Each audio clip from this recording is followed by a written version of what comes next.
আজ এইটুকু মাটি দিয়ে একটা ভাঁড় বানিয়ে দেখাবো, তবে ভাঁড়টা কোনো সাধারণ ভাঁড় না, এই ভাঁড়টি দেখতে হবে একদম গোপাল ভাঁড়ের মতো। এইসব কথা ছেড়ে দেখে নেওয়া যাক কিভাবে বানালাম। প্রথমেই দেখলে কাপড়ের সাহায্যে মাটিটিকে বেলে নিয়ে একটা থামস আপের বোতলের উপর কাপড় ছড়িয়ে এই মাটির চটটাকে জড়িয়ে গোপাল ভাঁড়ের শরীরটাকে বানিয়ে নেব।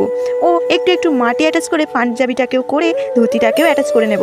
জানো তো, অনেক দিন থেকেই আমার স্টুডেন্টরা আমাকে অনেকবার এটা বানানোর জন্য বলেছিল, কিন্তু আমার এটা বানানোর সময় হচ্ছিল না। তো এখন যেহেতু স্কুলের হাতের কাজের প্রয়োজন, তো তাদের অনুরোধে আজ এটা বানাতে পারলাম।